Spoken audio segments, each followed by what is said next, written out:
Let me introduce you to a young man named Jared McCabe, commonly known as EBK Hatch. Just like Trey, Hatch grew up rough in Liberia, with his father in and out of prison and his mom doing whatever she could to provide. And given these tough circumstances and his surrounding environment, he decided to jump off the porch with his HMT homies.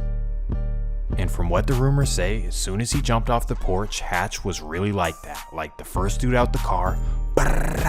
And if you don't believe me, believe the Broward County District Attorney, because they say that he's responsible for multiple murders. And given how active he was, a lot of people on the other side wanted him gone. And when they couldn't get to him, well, you know how this story goes.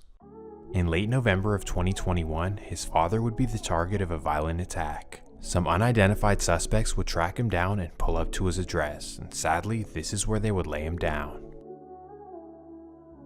This was yet another innocent parent targeted by their son's beef. Just truly tragic and heartbreaking, and the worst part about it is that Psycho Bob was the first person to clown it. In fact, he'd post on his story, "I heard he was about 50 when he got hit up with them switches." Trolling someone's innocent, deceased father. I don't even know what to say. Doing this to any man will probably make him crash out, but when you're dealing with EBK Hatch, it's going to be a whole lot more than that. This was the mistake of all mistakes, dissing HMT Trey's mom and then EBK Hatch's dad? Huh, something vicious was about to come. It would all begin on December 15th, 2021, when HMT Trey would personally shoot up Psycho Bob's house. Absolutely lit it up, but thankfully everyone was okay, including Psycho. However, according to the feds, HMT Trey was not satisfied with attempts. He truly wanted a body, and allegedly just a month later he would successfully catch one. The details are definitely slim, but allegedly on January 22nd he would claim the life of one of Psycho Bob's close friends. This would sadly be a young man from Dania Beach by the name of Marquis Florence. Details on the case are definitely slim, but what we do know is that HMT Trey and Liberia Sig would slide again later that day. They would allegedly catch two more of Psycho Bob's friends named Rosiah Bordeaux and Derek Thomas, and again sadly they would bust all over them, but thankfully both of them would end up surviving.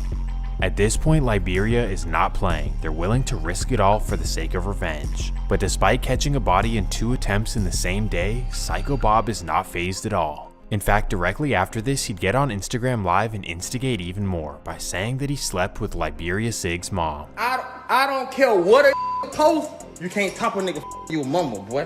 That's real.